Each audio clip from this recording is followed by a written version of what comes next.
በስመ አብ ወወልድ ወመንፈስ ቅዱስ አሐዱ አምላክ አሜን። የተወደዳችሁ የልዑል እግዚአብሔር ቤተሰቦች የእናታችን የቅድስት ድንግል ማርያም የአስራት የቃል ኪዳን የበረከት ልጆች የጻድቃን የሰማዕታት ወዳጆች በወደደንና ባፈቀረን በልዑል እግዚአብሔር ፍጹም ሰላም እላችኋለሁ። እንደምን ዋላችሁ? እንደምን ለይሳ ደረሳችሁ?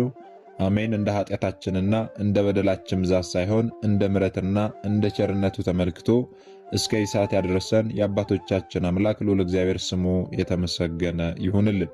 እርሱን ጠርተን እርሷን የማንተዋት ንጽሕተ ንጹሐን ቅድስተ ቅዱሳን ቅድስት እናታችን ድንግል ማርያም ዘላለማዊ ስሟ የተመሰገነ ይሁንልን። እንግዲህ እንደ እግዚአብሔር አምላካችን መልካምና በጎ ፍቃድ ዛሬ የምንማማረው የታላቁ የአብይ ጾም ሶስተኛው ሳምንት ምኩራብ ተብሎ ተሰይሟልና ስለምን ይህ ሳምንት ምኩራብ ተብሎ ተሰየመ፣ በዚህ ሳምንት ምን እንድንማር ተፈልጎ ነው የሚለውን እንደ እግዚአብሔር አምላካችን መልካምና በጎ ፍቃድ ዛሬ አጠር አድርገን እንማማራለን።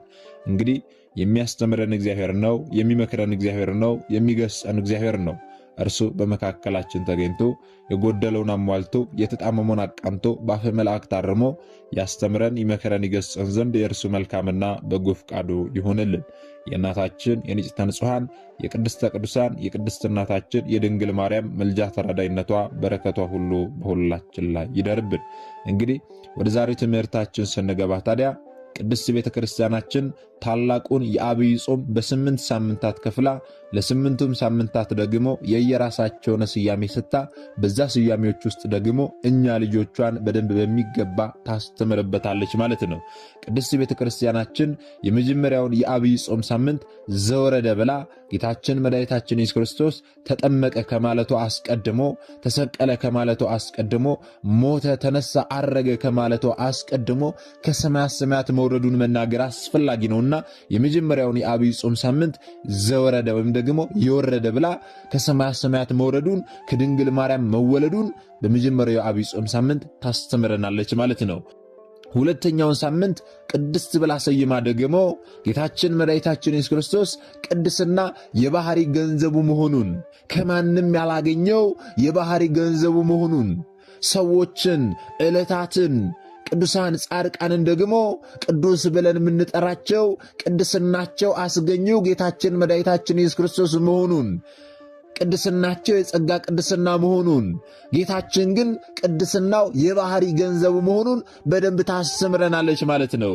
በተጨማሪም በሁለተኛው የአብይ ጾም ሳምንት ቅድስት በተባለው ላይ ስለ ሰንበታት ቅድስና ቅዱስ የሆነው አምላካችን እግዚአብሔር ሰንበትን ባርኮ ቀድሶ እንድናከብር ሰጥቶናልና ስለ ሰንበታት ቅድስና በተለይም ደግሞ ሰንበት ብለን የምናከብረው የትኛውን እንደሆነ ቅድስት ቤተ ክርስቲያናችን በሁለተኛው የአብይ ጾም ሳምንት ላይ በደንብ በስፋት ታስተምረናለች ማለት ነው። አሁን ደግሞ የአብይ ጾም ሶስተኛው ሳምንት ምኩራብ ተብሎ ተሰይሟል ማለት ነው። በዚህ ምኩራብ ተብሎ በተሰየመው የአብይ ጾም ሶስተኛው ሳምንት ላይ ምንድነው የምንማረው ስንል ጌታ በምኩራብ ማስተማሩ የሚዘከርበት ታላቅ ሳምንት ነው። ቦአ ኢየሱስ ምኩራብ አይሁድ የሚልና ይህን የመሰለ ጌታ በምኩራብ ማስተማሩን የሚያዘክር ምስጋና የሚቀርብበት ታላቅ ሳምንት ነው። ምኩራብ ማለት ሰቀላ መሰል አዳራሽ ማለት ነው። በብሉይ ኪዳን ዘመን በኢየሩሳሌም የአይሁድ ቤተ መቅደስ ነበራቸው። ናቡከደነፆር ኢየሩሳሌምን በወረረ ጊዜ ግን ቤተ መቅደሱን አፈረሰ፣ ሕዝቡንም ወደ ባቢሎን አፈለሰ። ከዚህ ጊዜ ጀምሮ አይሁድ በሚኖሩባቸው ስፍራዎች ሁሉ ለጸሎት ቤት ይሰሩ ነበረ። ያ ለጸሎት የሚሰሩት ቤት ምኩራብ ይባላል። በዚህ ምክንያት ጌታችን መድኃኒታችን ኢየሱስ ክርስቶስ በኢየሩሳሌም እየተዘዋወረ በሚያስተምርበት ጊዜ ብዙ ምኩራቦች ነበሩ። ሐዋርያትም ታዲያ በሚያስተምሩበት ወቅት ከአንዳንድ ቦታዎች በቀር በምኩራቦች ሁሉ ገብተው ወንጌልን አስተምረዋል። በብሉይ ኪዳን ዘመን ቢያንስ 10 የጎለመሱ ወንዶች ወይም ደግሞ የቤተሰብ ኃላፊዎች በቦታው ከተገኙ እነዚህ ምኩራቦችን ለመስራት ይፈቀድላቸው ነበረ። ነገር ግን ዋናው ቤተ መቅደስ ያለው በኢየሩሳሌም ብቻ ነበረ። በምኩራብ ውስጥም ታዲያ የኦሪት የሕግ መጻሕፍትና በቅዱሳት ነቢያት የተጻፉ ጽሑፎች በብራና ጥቅልል ይገኛሉ፣ ይቀመጣሉ። ከዚህ በኋላ ምን ይደረጋል ስንል ምዕመናኑ እንዲሰማቸው እንደ መድረክ ባለ ቦታ ላይ ካህናትና መምህራን ቆመው መጻሕፍትን ያነባሉ፣ ቃለ እግዚአብሔርንም ያስተምሩ ነበረ። ሐዋርያትም እየተዘዋወሩ በየምኩራቦቻቸው ያስተምሯቸው ነበረ። በኦሪቱ ሥርዓት ምኩራብን የሚመሩ አለቆች ጥፋተኛ ሰው ሲገኝ በመግረፍ ወይም ደግሞ ከምኩራብ በማስወጣት ሊቀጡ ሥልጣን ነበራቸው። አገልጋይ ወይም ደግሞ የሚራዱ ወጣቶችም ልጆችን በማስተማር ጥቅሎችን በማቅረብ ተጨማሪ የአለቆችን ትእዛዝ በመፈጸም ያገለግሉ ነበረ። በእንዲህ አይነት ሁኔታ አምልኮታቸውን ይፈጽሙ ነበረ። ሥርዓታቸውን ያከናውኑ ነበረ። በአምልኮታቸው ውስጥም ጸሎት ይጸልያሉ። ከሕግና ከነቢያት ንባብ ይነብባል። መጻሕፍትን ያነባሉ። ስብከትና ቡራኬ ይሰጥበት ነበረ። በእንዲህ አይነት ሁኔታ አምልኮታቸውን ይፈጽሙ ነበረ። ታዲያ በዚህ በምኩራብ ጌታችን መድኃኒታችን ኢየሱስ ክርስቶስ በሰንበት ተገኝቶ ሕዝቡን አስተምሯል፣ ሕሙማንን ፈውሷል። የኢሳይያስን መጽሐፍ ምዕራፍ 51ን አንብቧል። በዚህ በአብይ ጾም 3ኛው ሳምንት ላይ የሚታሰበው ይህ ነው ወገኖቼ። ምኩራብ ተብሎ በተሰየመው ሳምንት ላይ ጌታችን በምኩራባቸው ገብቶ ማስተማሩን፣ የኢሳይያስን መጽሐፍ ማንበቡን፣ ሕሙማንን መፈወሱን፣ እንደዚሁም ደግሞ ቤተ መቅደሱን የንግድ ማዕከል ያደረጉትን ጅራፍ ገምዶ አበጃጅቶ እየገረፈ ማስወጣቱን ቅድስት ቤተ ክርስቲያናችን በዚህ በአብይ ጾም 3ኛው ሳምንት ላይ በደንብ ታስተምረናለች ማለት ነው። የሉቃስ ወንጌል ምዕራፍ 4 ቁጥር 16 ስትመለከቱ ወዳደገበትም ወደ ናዝሬት መጣ፣ እንደ ልማዱም በሰንበት ቀን ምኩራብ ገባ፣ ሊያነብም ተነሳ ይላል። እንደ ልማዱም ይላል፣ ሁል ጊዜ እንደሚያደርገው እንደ ልማዱ በሰንበት ቀን ምኩራብ ገባ፣ ሊያነብም ተነሳ ይላል። የማቴዎስ ወንጌል ምዕራፍ 13 ቁጥር 52 ደግሞ ወደ ገዛ ሀገሩም መጥቶ እስኪገረሙ ድረስ በሚገባቸው ያስተምራቸው ነበረ ይላል። የማርቆስ ወንጌል ምዕራፍ 6 ቁጥር 1 ስትመለከቱ ደግሞ ሰንበትም በሆነ ጊዜ በምኩራብ ያስተምር ጀመረ ይላል። ስለዚህ በዚህች ዕለት ምኩራብ ተብላ በተሰየመችው በአብይ ጾም 3ኛው ሳምንት ላይ በቅዳሴ ላይ የሚነበቡ ምንባባት ጌታችን መድኃኒታችን ኢየሱስ ክርስቶስ ወደ ምኩራብ መግባቱን እንዲሁም ደግሞ ቤተ መቅደሱን የንግድ ማዕከል ያደረጉትን አይቶና አዝኖ ነጋዴዎችን ከነመንጋቸው በጅራፍ እንዳስወጣቸውና ይህን ቤተ መቅደስ አፍርሱት በ3 ቀን እኔ እሰራዋለሁ ብሎ ስለ ሞቱና ስለ ትንሣኤው ማስተማሩን የሚገልጽ ነው። በዚህ በዮሐንስ ወንጌል ምዕራፍ 2 ቁጥር 14 ጀምሮ ስትመለከቱ እንዲህ የሚል ቃል ታገኛላችሁ። በመቅደስም በሬዎችንና በጎችን ርግብን የሚሸጡትን ገንዘብ ለዋጮችን ተቀምጠው አገኘ ይላል። የገመድ ጅራፍ አበጅቶ ሁሉን በጎችንም በሬዎችንም ከመቅደስ አወጣቸው። የለዋጮችንም ገንዘብ አፈሰሰ፣ ገበታዎቻቸውንም ገለበጠ። ርግብ ሻጮችንም ይህን ከዚህ ውሰዱ፣ የአባቴን ቤት የንግድ ቤት አታድርጉ አላቸው። ደቀ መዛሙርቱም የቤት ቅናት ይበላኛል ተብሎ እንደተጻፈ አሰቡ ይላል። ልብ በሉ። እዚህ መጽሐፍ ቅዱስ ክፍል ላይ እንደምትመለከቱት ቤቴ የጸሎት ቤት ትባላለች፣ እናንተ ግን የወንበዴዎች ዋሻ አደረጋችኋት ብሎ በቤተ መቅደሱ ተሰግስገው ተቀምጠው ሻጭ ለዋጭ የሆኑትን ርግብ የሚሸጡትን በሬዎችን፣ እንደዚሁም ደግሞ በጎችን የሚለውጡትን የሚሸጡትን ከዚያ እንዳስወጣቸው የገመድ ጅራፍ አበጅቶ እየገረፈ እንዳስወጣቸው እንዳባረራቸው የሚናገር የመጽሐፍ ቅዱስ ክፍል ነው። እዚህ ጋር ግን አንድ ልናስተውል የሚገባ ነገር አለ። ቤተ መቅደስ ሲባል ስንት አይነት ቤተ መቅደስ አለ? ቅድስት ቤተ ክርስቲያናችን ስንት አይነት ቤተ መቅደስን ነው የምታስምረን? ዛሬስ እኛ በቤተ መቅደሶቻችን ላይ ስንቶቻችን ሻጭ ለዋጭ ሆነን የሆነ ወገኖቼ? ይህንን በደንብ በሚገባ ልናውቅ ያስፈልጋል። እንደ ቅድስት ቤተ ክርስቲያናችን አስተምሮ መሠረት 3 አይነት ቤተ መቅደስ ወይም ደግሞ ቤተ ክርስቲያን አለ። እነዚህ ምንድን ናቸው ስንል የመጀመሪያው የክርስቲያን ሰውነት በራሱ ቤተ መቅደስ ይባላል።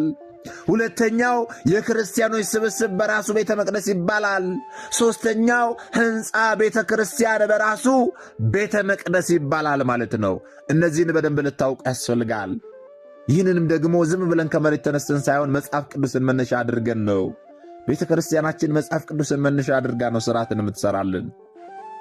የመጀመሪያውን ስንመለከት የክርስቲያን ሰውነት በራሱ ቤተ መቅደስ ይባላል ብለናል። ልታስተውሉ የሚገባው የአሕዛብ ሁሉ ሰውነት ቤተ መቅደስ አይባልም። የሰው ልጆች በሙሉ ቤተ መቅደስ አይባሉም።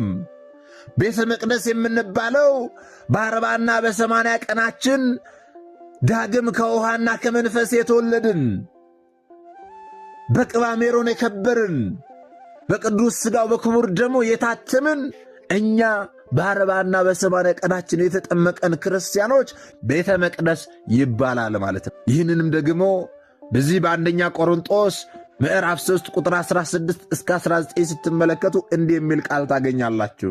የእግዚአብሔር ቤተ መቅደስ እንደሆናችሁ የእግዚአብሔርን መንፈስ እንዲኖርባችሁ አታውቁምን? ማንም የእግዚአብሔርን ቤተ መቅደስ ቢያፈርስ እግዚአብሔር እርሱን ያፈርሰዋል። የእግዚአብሔር ቤተ መቅደስ ቅዱስ ነውና ያውም እናንተ ናችሁ ይላል። ልብ በሉ ወገኖቼ፣ የእግዚአብሔር ቤተ መቅደስ ቅዱስ ነውና ያውም እናንተ ናችሁ ይላል። ስለዚህ ያንድ የክርስቲያን ሰውነት በራሱ መቅደስ ነው፣ እርሱም ደግሞ ቅዱስ የሆነ መቅደስ። ታዲያ በዚህ ቅዱስ በሆነ መቅደስ በሆነ ሰውነታችን ምን እያደረግንበት ይሆን? ሁላችንም ቆም ብለን ልናስብ ያስፈልጋል። እግዚአብሔርን የሚያስደስት ሥራ እየሠራን ነው? በዚህ ቅዱስ በሆነ ሰውነታችን ቅድስናውን ጠብቀን በቅድስና ሕይወት እየተመላለስን ነው ወይንስ ደግሞ በክርስቶስ ደም የከበረን ሰውነታችንን በዝሙት፣ በስካር፣ በጭፈራ አቆሽሸነው አርክሰነው የሆነ ወገኖቼ? ይህንን ቆም ብለን ልናስብ ያስፈልጋል። እግዚአብሔር አምላካችን እኔ ቅዱስ ነኝና እናንተም ቅዱሳን ሁኑ ብሎናል። ቅዱሳን ሆነን በቅድስና ሕይወት እንድንመላለስ ይፈልጋል። ታዲያ እኛ በዚህ መቅደስ በሆነ ሥጋችን መቅደስ በሆነ ሰውነታችን በቅድስና ሕይወት እየተመላለስን እግዚአብሔር አምላክን እያስደሰትነው ነው ወይንስ ደግሞ ሻጭ ለዋጮች ሆነን እግዚአብሔር አምላክን እያሳዘንነው ነው? ይህንን ቆም ብለን ልናስብ ያስፈልጋል ወገኖቼ። በዚህ በያዕቆብ መልእክት ምዕራፍ 4 ቁጥር 8 ላይ እንዲህ የሚል ቃል ተጽፎ ታገኛላችሁ። ወደ እግዚአብሔር ቅረቡ ወደ እናንተም ይቀርባል፣ እናንተ ኃጢአተኞች እጆቻችሁን አንጹ፣ ሁለት ሐሳብም ያላችሁ እናንተ ልባችሁን አጥሩ ይላል። አዎ በሁለት ሐሳብ የተለያያችሁ፣ አዎ በሁለት ሐሳብ ግራ የተጋባችሁ ሰዎች ልባችሁን ልታነጹ ያስፈልጋል። ወደ እግዚአብሔር ልትመለሱ ያስፈልጋል። ሁለት ሐሳብ የተባለ ምድራዊ ሐሳብም ሰማያዊ ሐሳብም ያላችሁ ሰዎች ምድራዊ ሐሳባችሁን ልታቆሙ ያስፈልጋል። ሰማያዊ ቤታችሁን ልትሰሩ ያስፈልጋል። ለሰማያዊ ቤታችሁ የሚጠቅማችሁን ነገር ልታደርጉ ያስፈልጋል ወገኖቼ። የነፍስ ሥራ ልትሰሩ ያስፈልጋል። ምድራዊ ሥራ ብቻ አትስሩ። ምድራዊ ሥራ ወይም ደግሞ የሥጋ ሥራ ምንድን ነው ስንል የሥጋ ሥራ መዘሞት ነው። የሥጋ ሥራ መብላት፣ መጠጣት፣ መደሰት ነው። የሥጋ ሥራ ኃጢአት መሥራት ነው። የሥጋ ሥራ አዎ ወደ አልባሌ ቦታዎች መሄድ ነው። ርኩሰትን መሥራት ነው። በእንዲህ አይነት ሁኔታ ያላችሁ ሰዎች ልባችሁን አጥሩ ወገኖቼ። ከዚህ ሐሳብ ውጡ። በቅድስና ሕይወት ተመላለሱ። የቅድስና ሕይወት ደግሞ የነፍስ ሥራ ነው፣ የጽድቅ ሥራ ነው። እግዚአብሔር አምላክን ደስ ማሰኘት ነው። መጾም መጸለይ ነው። ምጽዋትን መስጠት ነው። ወደ እግዚአብሔር መመለስ ነው። እንዴት ነው ወደ እግዚአብሔር የምንመለሰው ስንል ደግሞ በዚሁ ያዕቆብ 4 ቁጥር 9 ላይ ተጨነቁና እዘኑ፣ አልቅሱ፣ ሳቃችሁ ወደ ሐዘን፣ ደስታችሁ ወደ ትካዜ ይለወጥ፣ በጌታ ፊት ራሳችሁን አዋርዱ፣ ከፍ ከፍ ያደርጋችኋል ይላል። ወገኖቼ በዚህ መቅደስ በሆነ ሰውነታችን ሻጭ ለዋጮች የሆንን ሁላችንም ቆመን ልናስብ ያስፈልጋል። ይህንን እንድናደርግ ደግሞ እርሱ አምላካችን መድኃኒታችን ኢየሱስ ክርስቶስ ሁላችንን ይርዳን። ሁለተኛው መቅደስ ደግሞ የክርስቲያኖች ሁሉ ስብስብ መቅደስ ይባላል። ለምሳሌ በሰንበት ትምህርት ቤት የምንሰበሰበው ስብስባችን መቅደስ ይባላል። የክርስቲያኖች ሁሉ ስብስብ። በማኅበራት የምንሰበሰበው ስብስባችን መቅደስ ይባላል። በጽዋ ማኅበራት የምንሰበሰበው ስብስባችን መቅደስ ይባላል። የክርስቲያኖች ሁሉ ስብስብ ወይም ደግሞ ኅብረት ቤተ መቅደስ ይባላል ወገኖቼ። ይህንንም ደግሞ መጽሐፍ ቅዱስ ያስረዳናል። የሐዋርያት ሥራ ምዕራፍ 5 ቁጥር 11 ስትመለከቱ በቤተ ክርስቲያን ሁሉና ይህንን በሰሙ ሁሉ ላይ ታላቅ ፍርሃት ሆነ ይላል። እንዲሁም ደግሞ የሐዋርያት ሥራ ምዕራፍ 9 ቁጥር 31 ስትመለከቱም ደግሞ በይሁዳም ሁሉና በገሊላ በሰማርያም የነበሩ አብያተ ክርስቲያናት በሰላም ኖሩ፣ ታነጹም። በእግዚአብሔርም ፍርሃትና በመንፈስ ቅዱስ መጽናናት እየሄዱ ይበዙ ነበር ይላል። እነዚህን ሁለት የመጽሐፍ ቅዱስ ክፍላት ስትመለከቱ የሚያስረዱን የሚገልጹልን የክርስቲያኖች ሁሉ ስብስብ ቤተ መቅደስ እንደሚባል ነው። ታዲያ በዚህ የክርስቲያኖች ሁሉ ስብስብ ቤተ መቅደስ ነው ብለናልና በዚህ መቅደስ በሆነ ስብስባችን ምን እያደረግን ነው? ሻጭ ለዋጮች ሆነን ያለነው ወይንስ ደግሞ በአንድነት ሆነን እግዚአብሔር አምላክን እያመሰገንን እግዚአብሔር አምላክ የሚፈልገውን ሥራ እየሠራን እግዚአብሔርን እያስደስተን ይሆን? የትኛውን ነው እያደረግን ያለነው ወገኖቼ? መቅደስ በሆነ ስብስባችን እርስ በርስ እየተበላላን እየተጠላላን በዘረኝነት በጎሳው እየተከፋፈልን የአጵሎስ የኬፋ እየተባባልን እግዚአብሔር አምላክን እያሳዘን ነው ሻጭ ለዋጮች ሆነን ያለነው ወይንስ ደግሞ በአንድነት ሆነን እግዚአብሔር አምላክን እያመሰገንን ነው? የትኛውን ነው እያደረግን ያለነው ወገኖቼ? በዚህ በገላትያ ምዕራፍ 5 ቁጥር 15 ላይ እንደሚል ቃል ተጽፎ እናገኛለን። ነገር ግን እርስ በርሳችሁ ብትነካከሱ ብትበላሉ እርስ በርሳችሁ እንዳትጠፋፉ ተጠንቀቁ ይላል። ወገኖቼ አስተውሉ። ዛሬ እርስ በርሳችን እየተበላላን ነው፣ እየተጠላላን ነው። አንድ ጽዋ ማህበር ውስጥ ሆነን ለአንድ ዓላማ ተሰልፈን ቆመን፣ ነገር ግን እርስ በርሳችን እየተጠላላን እርስ በርሳችን እየተነካከስን ያለን ስንቶቻችንን ወገኖቼ? ለዚህ ነው እርስ በርሳችሁ እንዳትጠፋፉ ተጠንቀቁ ተብሎ አስቀድሞ የተጻፈልን ወገኖቼ በመጽሐፍ ቅዱስ ላይ። እርስ በርሳቸው ከሚነካከሱ ከሚበላሉ ሻጭ ለዋጮች ከሆኑት ዘንድ ነን ወይንስ ደግሞ በአንድነት በህብረት ሆነን እግዚአብሔር አምላክን እያመሰገንን ደስ እያሰኘን ሆነ ያለነው? የትኛው ጋር ያለነው ወገኖቼ? እዚሁ ገላትያ ምዕራፍ 5 ቁጥር 16 ላይ ወረድ ብለን ስንመለከት ነገር ግን እላለሁ በመንፈስ ተመላለሱ፣ የሥጋን ምኞት ከቶ አትፈጽሙ ይላል። የሥጋን ምኞት የምትፈጽሙ ሰዎች፣ ሥጋዊ ነገርን የምናደርግ ሰዎች ቆም ብለን ልናስብ ያስፈልጋል ወገኖቼ። በመንፈስ ልንመላለስ ያስፈልጋል። በመንፈስ ስንመላለስ የጽድቅ ሥራን እንሰራለን። የተራበ እናበላለን፣ የተጠማ እናጠጣለን፣ የታረዘ እናለብሳለን፣ የተቸገሩ ምንድዋንን እንረዳለን ወገኖቼ። የጽድቅ ሥራ ይህ ነው። የጽድቅ ሥራ እርስ በርስ መዋደድ ነው። የጽድቅ ሥራ እርስ በርስ መተሳሰብ ነው። በአንድነት ሆነን እግዚአብሔር አምላክን ማመስገን ነው፣ ማወደስ ነው። የጽድቅ ሥራን እንስራ። በመንፈስ መመላለስ ይህ ነው ወገኖቼ። በዚህ መቅደስ በሆነ ስብስባችን እግዚአብሔር አምላክን ደስ የሚያሰኝ ሥራ ልንሰራ ያስፈልጋል። ሻጭ ለዋጮች ካለን ቆም ብለን የክርስቶስ ጅራፍ ከመምጣቱ ፊት ልናስብ ያስፈልጋል። ሦስተኛው ደግሞ ሕንፃ ቤተ ክርስቲያን ነው። ሕንፃ ቤተ ክርስቲያን መቅደስ ይባላል። ይህ ሕንፃ ቤተ ክርስቲያንም ደግሞ ዝም ብሎ የሚሰራ አይደለም። አስቀድሞ አባቶቻችን ተሰብስበው ፈቃድ እግዚአብሔርን ይጠይቃሉ። ፈቃድ እግዚአብሔርን ከጠየቁ በኋላ ቤተ ክርስቲያኑ ይሰራል፣ ሕንፃው ይሰራል። ሕንፃው ከተሰራም በኋላ ደግሞ ቀጥታ አገልግሎት አይፈጸምበትም። በሊቃነ ጳጳሳት ተባርኮ ወይም ደግሞ በቆሞሳት ተባርኮ ወደ አገልግሎት ይገባል። ወደ አገልግሎትም የሚገባው ደግሞ ጸሎት ከተጸለየ በኋላ ፈቃድ እግዚአብሔር ከተጠየቀ በኋላ በቅባ ሜሮን ከብሮ ከሕንፃነት ወደ ቤተ መቅደስነት ይቀየራል ማለት ነው። ወደ ቤተ መቅደስነት ከተቀየረ በኋላ በዛ ቤተ መቅደስ ውስጥ እግዚአብሔር አምላክ ይመለክበታል፣ ይመሰገንበታል። ይህም ደግሞ በሦስተኛ ደረጃ ላይ የምናገኘው ሕንፃ ቤተ መቅደስ ነው ማለት ነው። በዚህ መዝሙር 5 ቁጥር 7 እስከ 10 ስትመለከቱ እኔ ግን በምሕረት ብዛት ወደ ቤትህ እገባለሁ፣ አንተን በመፍራት ወደ ቅድስና መቅደስ እሰግዳለሁ ይላል መዝሙረኛው ልበ አምላክ ቅዱስ ዳዊት ማለት ነው። ልብ በሉ። አሁንም ደግሞ በሁለተኛ ዜና ምዕራፍ 7 ቁጥር 15 ላይ ስትመለከቱ አሁንም በዚህ ስፍራ ለሚጸለይ ጸሎት ዓይኖቼ ይገለጣሉ፣ ጆሮቼ ያደምጣሉ ይላል። በዚህ ሕንፃ ቤተ ክርስቲያን ውስጥ ለሚጸለይ ጸሎት፣ ለሚከናወኑ ሥርዓቶች ሁሉ እግዚአብሔር አምላክ እንደሚመለከት ጸሎታችንም እንደሚሰማ ይህ የመጽሐፍ ቅዱስ ክፍል ያስረዳናል ማለት ነው። ወረድ ብለን ስንመለከት ቁጥር 16 ላይ ደግሞ አሁንም ስሜ ለዘላለም በዚያ ይኖር ዘንድ ይህንን ቤት መርጫለሁ ቀድሻለሁም ይላል። ዓይኖቼና ልቤም ዘወትር በዚያ ይሆናሉ ይላል። ልብ በሉ ወገኖቼ፣ ይህ መጽሐፍ ቅዱስ ክፍል ስለ ሕንፃ ቤተ ክርስቲያናችን በደንብ በሚገባ የሚናገር ነው። ይህም ደግሞ ዝም ተብሎ የተሰራ አይደለም። በሰማይ ያለው ቤተ መቅደስ አምሳለው ዛሬ ቅድስት ቤተ ክርስቲያናችን በምድር ላይ የሰራችው ማለት ነው። የሰራችውም ደግሞ እግዚአብሔር አምላክ ባዘዘው መሰረት ነው።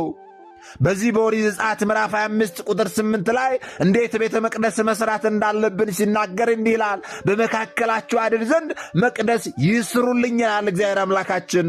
ከዚያ በኋላ ቁጥር 9 ላይ እንደማሳይ ሁሉ እንደ ማደሪያው ምሳሌ እንደ ዕቃውም ሁሉ ምሳሌ እንዲሁ ስሩት ይላል። ስለዚህ ይቺ ቅድስት ቤተ ክርስቲያናችን በሰማይ ያለውን ስርዓት ነው በምድር የዘረጋችልን የሰራችልን። ራሱ ጌታችን ባዘዘው መሰረት፣ መጽሐፍ ቅዱስ ባዘዘው መሰረት ማለት ነው። በሰማይ 24ቱ ካህናት ሰማይ የእግዚአብሔርን መንበር 24 ሰዓት ቅዱስ ቅዱስ ቅዱስ እያሉ እያመሰገኑ ያጥናሉ። በሰማይ ካህናት አሉ። ዛሬ በእኛ በቅድስት ቤተ ክርስቲያናችን ውስጥም ደግሞ ካህናት አሉ። በሰማይ ያሉ ካህናት ጽና ይዘው የእግዚአብሔርን መንበር ያጥናሉ። ዛሬም በምድራችን ላይ ያሉ ካህናት አባቶቻችን ጽና ይዘው እግዚአብሔር አምላክን እያመሰገኑ የማጠንቱን ስርዓት ያከናውናሉ። በሰማይ የሚከናወነው ስርዓት ነው ዛሬ በቅድስት ቤተ ክርስቲያናችን የሚከናወነው። ወገኖቼ በዚህ ደስ ሊላችሁ ይገባል። ታዲያ በዚህ መቅደሳችን ምን እያደረግን ያለ ነው? ሻጭ ለዋጮች ሆነን ያለ ነው ወይንስ ደግሞ እግዚአብሔር አምላክ የሚደሰትበትን ስራ ነው እየሰራን ያለ ነው? የክርስቶስ ጅራፍ ከመምጣቱ ፊት ሁላችንም ቆም ብለን ልናስብ ያስፈልጋል። ወገኖቼ ዛሬ በቅድስት ቤተ ክርስቲያናችን ብዙ ሻጭ ለዋጮች በዝተዋል። እነዚህ ሻጭ ለዋጮች እንዲበዙ ደግሞ ያደረግነው እኛው ሁላችንም ነን። ሁላችንም ተጠያቂዎች ነን ወገኖቼ። ለምን ካልን ደግሞ ጥቂቶቹን እናንሳ። ለምሳሌ ዛሬ ወደ አብያተ ክርስቲያናቱ ስትሄዱ በየበሩ ላይ ሻጭ ለዋጮች ቁጭ ብለው ትመለከታላችሁ። እነዚያ ሻጭ ለዋጮች ደግሞ ምንድን ነው የሚሉት ስንል ከኢየሩሳሌም የመጣ ቅባ ቅዱስ፣ ከኢየሩሳሌም የመጣ መስቀል፣ ከኢየሩሳሌም የመጣ የእብነበረድ መስቀል እያሉ ሕዝቡን ግራ እያጋቡ የሚሸጡ የሚለውጡ ሻጭ ለዋጮች በዝተዋል። እነዚያ እንዲበዙ ያደረግነው ደግሞ ማንን? እኛ ምዕመናን ሁላችንም ኦርቶዶክሳውያንን። ለምን እንዲያልክ ካላችን ደግሞ እየገዛናቸው እነዚያ ሻጭ ለዋጮች እንዲበረከቱ እያደረግን ያለነው እኛ ኦርቶዶክሳውያን ሁላችንም ነን ወገኖቼ። ስለዚህ ከተጠያቂነት አንድንም። የሚሸጠውም የሚገዛውም ተጠያቂ ነው ወገኖቼ።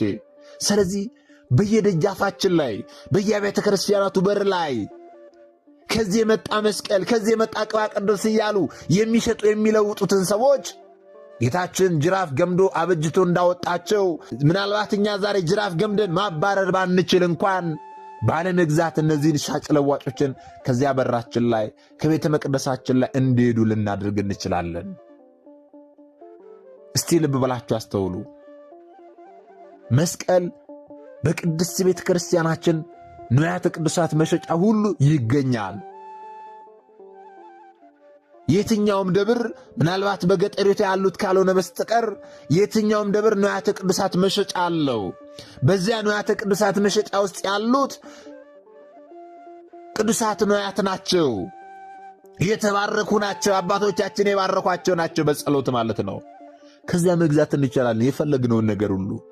ነገር ግን እነርሱ በራችን ላይ መጥተው በየቤተ ክርስቲያናቱ ደጃፍ ላይ ቆመው ከኢየሩሳሌም የመጣ ቅባ ቅዱስ፣ ከኢየሩሳሌም የመጣ መስቀል፣ የእብነበረድ መስቀል እንደዚህ ለሰይጣን ምን የሚያደርግ ሰይጣን የሚከላከል እንደሚያደርግ እያሉ ሰዎችን የሚያስቱ አሉ። እስቲ ልብ ብላችሁ አስተውሉ። በገዳም ያሉ አባቶቻችን ስራቸው 24 ሰዓት እግዚአብሔር አምላክን በጸሎት መማጸን ነው፣ በጾም በጸሎት መጋደል ነው። ያንን ጾማቸውን ጸሎታቸውን አቋርጠው መስቀል እየባረኩ በገዳም ያሉ አባቶቻችን በኢየሩሳሌም ያሉ አባቶቻችን ወደ ከተማ መስቀል ይልካሉ ማለት ነው። ይህንን እስቲ ዝም ብላችሁ አስተውሉ ወገኖቼ።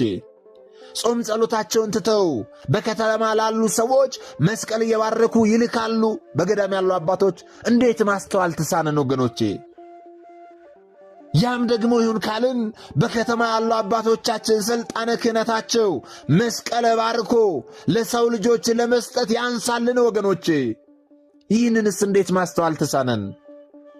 በገዳም ያሉ አባቶቻችን በከተማም ያሉ አባቶቻችን ሥልጣነ ክህነታቸው አንድ ነው። በዛ ሥልጣነ ክህነታቸው ያልተባረከውን መባረክ ይችላሉ።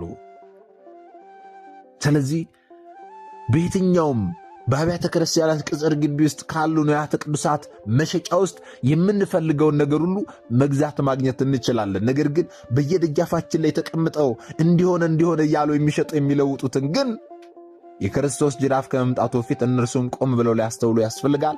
እኛም የምንገዛ ሰዎች ቆም ብለን ልናስተውሉ ያስፈልጋል። ይህችን ቤተ መቅደስ የጸሎት ቤት የሆነችውን እኛ ግን የንግድ ዋሻ፣ የወንበዶች ዋሻ እያደረግናት ነውና ቆም ብለን ልናስተው ያስፈልጋል ወገኖቼ። ስለዚህ በዚህ በዐቢይ ጾም 3ኛው ሳምንት ላይ ቅድስት ቤተ ክርስቲያናችን ምኩራብ ብላ ሰይማ ጌታችን መድኃኒታችን ኢየሱስ ክርስቶስ በምኩራብ ገብቶ ማስተማሩን እንደዚሁም ደግሞ ሻጭ ለዋጮችን ከቤተ መቅደስ እንዳስወጣቸው እንዳባረራቸው በደንብ በስፋት ታስተምረናለች ማለት ነው። ስለዚህ እኛም ደግሞ በዚህ በዐቢይ ጾም 3ኛው ሳምንት ላይ መቅደስ በሆነ ሰውነታችን፣ መቅደስ በሆነ ስብስባችን፣ መቅደስ በሆነ ሕንፃ ቤተ ክርስቲያናችን ምን እያደረግን እንደሆነ ሻጭ ለዋጮች በዝተው እንደሆነ ወደ መንገዳችን እንድንመለስ ሻጭ ለዋጮች የሆንን ሰዎች ክርስቶስን ወደሚያስደስት ሥራ እንድንመለስ በደንብ በስፋት ታስተምረናለች ማለት ነው በዚህ በ3ኛው የዐቢይ ጾም ሳምንት ላይ። ስለዚህ ዛሬ የተማርነውን ደግሞ ላልተማሩት ወንድሞቻችን ልናስተምር ያስፈልጋል። ምክንያቱም እኛ የተማርነውን አስተምረን ቢሆን እኛ ያወቅነውን አሳውቀን ቢሆን ኖሮ ማንም ሀብተ ወልድና ስመ ክርስትና ስታ ማኅተብ በአንገቱ ላይ ካሰረችበት ከቅድስት ቤተክርስቲያን ወጥቶ ወደ ሌሎች ሃይማኖት ተቋማት ባልሄደ ባልገባ ነበር። ነገር ግን እኛ የተማርነውን ስለማናስተምር ያወቅነውን ስለማናሳውቅ ብዙ እህቶቻችን ወንድሞቻችን እየሳቱ ነው ያሉትና የሳቱትንም ለመመለስ ያሉትንም ለማጽናት አሁን ላይ የተማርነውን ወደፊትም የምንማረውን የቤተ ክርስቲያናችን አስተምሮ ልናስተምር ያስፈልጋል ማለት ነው። ይህንን እንድናደርግ ደግሞ እርሱ አምላካችን መድኃኒታችን ኢየሱስ ክርስቶስ ሁላችንን ይርዳን። ምናልባት ደግሞ ዛሬ ገና ወደዚህ መንፈሳዊ ቻናል የመጣችሁ ሰዎች ካላችሁ ከዚህ በፊት የተማማርነውም ከዚህ በኋላ የምንማማረውም መንፈሳዊ አስተምሮች ወደ እናንተ እንዲደርሱ ከፈለጋችሁ ሰብስክራይብ አድርጋችሁ የደወል ምልክቱን መጫን ይኖርባችኋል። ምክንያቱም ይህ ቴክኖሎጂ ያመጣው ስርዓት ነው፣ እኔ ያልኩት አይደለም። ይህንን ካደረጋችሁ ዕለት ዕለት ከዚህ የሚለቀቁ አስተምሮች ወደ እናንተ ይደርሳሉ። ይህንን ካላደረጋችሁ ደግሞ ዛሬ እንዳጋጣሚ ይህንን አስተምሮ ሰምታችሁ ሊሆን ይችላል፣ በቀጣይ ከዚህ የሚለቀቁ አስተምሮች ወደ እናንተ አይደርሱም ማለት ነው። ስለዚህ ወደ እናንተ እንዲደርሱ ከፈለጋችሁ ሰብስክራይብ አድርጋችሁ የደወል ምልክቱን መጫን ይኖርባችኋል ማለት ነው። እግዚአብሔር አምላካችን እስካሁን አሳጥብቆ ያስተማረን መከረን ይገስጸን። የአባቶቻችን አምላክ ልዑል እግዚአብሔር ስሙ የተመሰገነ ይሁንልን። ወስብሐት ለእግዚአብሔር ወለወላዲቱ ድንግል ወለመስቀሉ ክቡር። ይቆየን።